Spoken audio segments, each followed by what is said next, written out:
They weren't just co-stars. They were a phenomenon. Boat and Oat didn't enter the BL scene quietly. They arrived like a storm. From the moment they locked eyes in My Stubborn, fans felt something different. Their chemistry wasn't just scripted, it was magnetic. Every glance, every touch, every unscripted laugh felt like lightning in a bottle. And when Not premiered, the first Thai Omegaverse drama, the fandom didn't just watch. They surrendered. Not wasn't just a show. It was a mirror, a metaphor, a prophecy. Two souls bound by fate, tangled in love, torn by secrets. The story echoed their own, so much so that fans began to wonder, where did fiction end and reality begin? Behind the scenes, the glow began to dim. Boat, the scholar heartthrob, was juggling fame and finals. Oat, the charismatic firebrand, was chasing roles and relevance. Their schedules clashed. Their priorities diverged. And slowly, the knot began to fray. Then came the silence. No joint interviews. No TikToks. No fan service. Just a void. Until the announcement hit like a thunderclap. Boat and Oat were no longer together. The fandom imploded. Twitter trended. TikTok cried. Fan pages turned into memorials. Some blamed the industry. Others blamed the pressure. But most just mourned. Because Boat and Oat weren't just a couple. They were a symbol of hope, of representation, of love that dared to be seen. And now that symbol had shattered. But here's the twist. Boat didn't spiral. He soared, graduating with honors, launching solo projects, and showing the world that heartbreak doesn't mean defeat. Oat didn't fade. He flared, rebranding, reconnecting, and reminding fans that endings are just new beginnings. The irony wasn't lost on anyone. Not was about two souls bound by fate, torn by circumstance. About love that couldn't be tamed, only endured. In one haunting scene, Boat's character whispers, "If I lose you, I lose myself." Now that line lives on not just as dialogue but as prophecy. Because even though Boat and Oat have parted ways, their story remains knotted in the hearts of millions. So, what do we take from this? That love is real, even when it ends. That representation matters, even when it hurts. That two people can change a culture, shift a genre, and still walk away with grace. Boat and Oat didn't just act. They inspired. They educated. They gave fans, especially queer fans, permission to dream. And while the curtain may have fallen on their romance, the spotlight still shines on their legacy. Rumors swirl of a reunion, a cameo, a surprise panel. But maybe we don't need it. Maybe the real encore is in how we remember them, not just as lovers, but as artists, as pioneers, as two young men who dared to love, dared to lose, and dared to live. So here's to Boat and Oat Passacorn. To the knot that couldn't be untied. To the curtain that fell, but never closed. Before the heartbreak, before the headlines, before the silence, there was magic. It began not with a kiss, but with a glance. A behind-the-scenes clip from their first table read for My Stubborn still circulates like folklore. Boat, in a crisp white shirt, eyes downcast, reading his lines with quiet intensity. Oat, in a hoodie and mischief in his smile, interrupts with a joke that wasn't in the script. Boat looks up. Their eyes meet. And for a second, just a second, everything else fades. That moment wasn't written. But it was real. And the fandom felt it. From that day, Boat and Oat weren't just actors. They were a gravitational force. Their debut drama, My Stubborn, was supposed to be a modest entry into the saturated world of Thai BL. But the moment their characters collided, one a stoic perfectionist, the other a chaotic romantic, the screen caught fire. Fans didn't just ship them. They studied them. Every touch, every breath, every blink became a clue in the great mystery. Was this just acting? Then came the interviews. Boat, always the composed one, would speak in measured tones about character development and emotional arcs. Oat, ever the wild card, would interrupt with a teasing grin. He's just shy. but he's soft inside. Boat would blush. Oat would laugh. And the interviewer would barely contain their smile. It was a dance. A rhythm. A language only they spoke. By the time Not was announced, the fandom was ravenous. The first Thai Omegaverse drama? With Boat and Oat as leads? It felt like destiny. And Not delivered. The show was bold, sensual, and emotionally devastating. Boat's portrayal of an emotionally repressed alpha, torn between duty and desire, was haunting. Oat's Omega, vulnerable, defiant, aching to be seen, was a revelation. But it was the unscripted moments that made Not legendary. In episode 4, there's a scene where their characters argue in the rain. The script called for a slap. What happened instead was an embrace, raw, trembling, soaked in tears. The director kept rolling. The scene aired as is. And fans lost their minds. That wasn't acting, one fan tweeted. That was a confession. Another iconic moment came during the press tour. A fan asked what scene was hardest to film. Boat hesitated. Oat answered for him, the goodbye scene, because it felt too real. The room went silent. Boat looked away. Oat smiled, but it didn't reach his eyes. The fandom didn't just watch Not. They lived it. They wrote essays about the symbolism of the red string. They analyzed the use of mirrors in key scenes. They created playlists, fan edits, even academic papers. Boat and Oat weren't just actors. They were muses. And they played into it.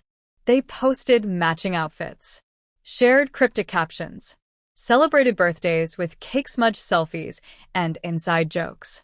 At one fan meet, Oat surprised Boat with a bouquet of white tulips, his favorite. Boat, visibly flustered, whispered, "You remembered?" Oat winked. The crowd screamed. But behind the curated moments, the cracks were forming. Boat was finishing his degree, often posting late-night study sessions and library selfies. Oat was flying between shoots, his captions growing more introspective. "Some things are beautiful because they don't last," he wrote once. Fans brushed it off. Just another poetic musing. But the signs were there. At their final Not fan meeting, something felt off. They smiled, they hugged, they performed their signature, nodded handshake. But the energy had shifted. Boat's eyes were tired. Oat's laughter was quieter. When asked about future projects together, they both paused. "We'll see," Boat said. "If fate allows," Oat added. The fandom clung to hope. Maybe it was just a break. Maybe they were protecting their privacy. Maybe, just maybe, it was all part of a bigger plan. But deep down, they knew. Because when you've watched two people fall in love in real time, you also know when they start to drift. And so, when the breakup was confirmed, it didn't feel like news. It felt like grief. But before the mourning, before the unfollows and the fan wars and the endless speculation, there was this. Two young men, barely in their 20s, who found each other in the chaos of fame.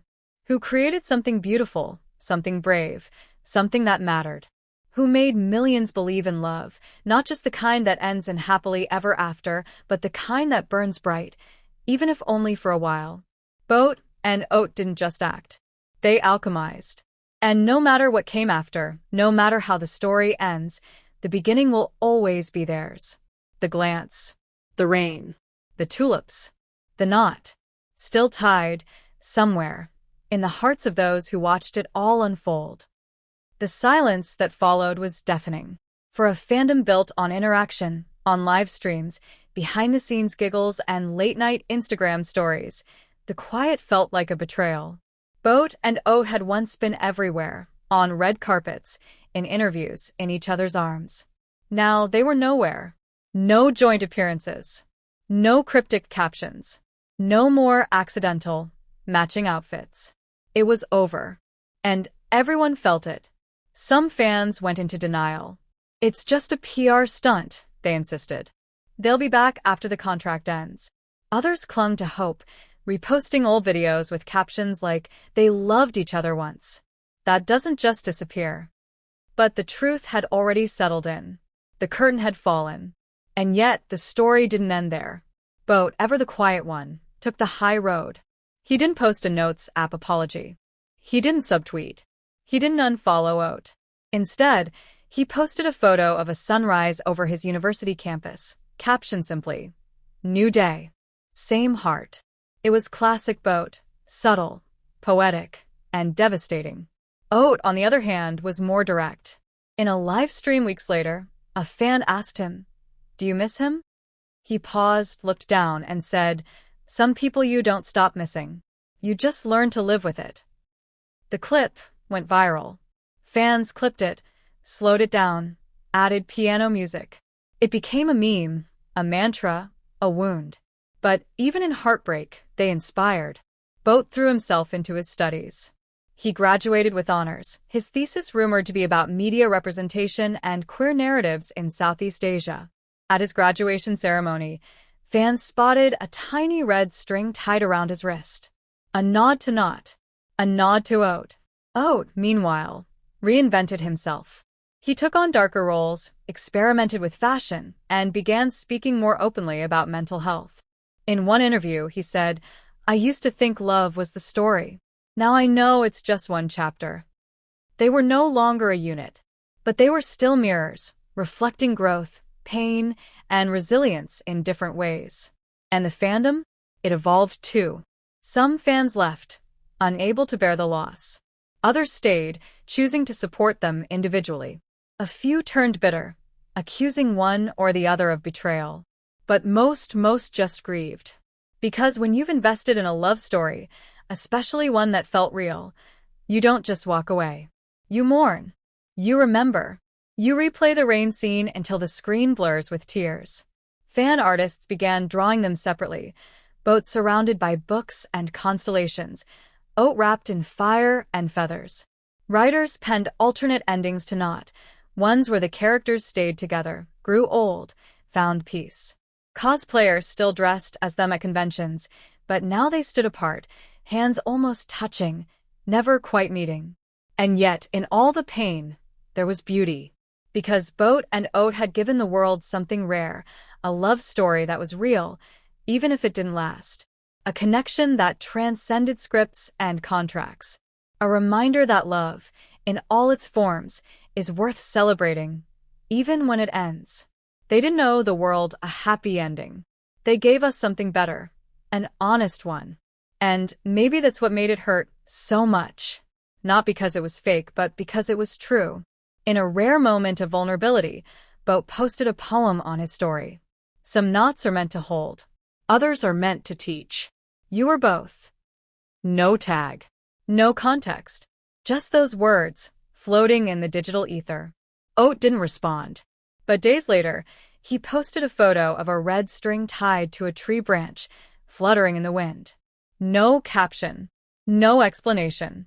Just a silent echo. The fandom didn't need more. They understood. Because when the curtain falls, it doesn't erase the performance. It honors it. It says, "This mattered. This moved us. This changed us." And Boat and Oat? They changed everything. They redefined what it meant to be a BL couple. They blurred the line between fiction and reality. They made millions believe in love, not the perfect kind, but the kind that's messy, brave, and real. So yes, the curtain fell, but the applause still echoes. And somewhere, in the hearts of those who watch them fall in love, on screen and off, the knot still holds. Not as a tether, but as a memory. A red string, fluttering in the wind.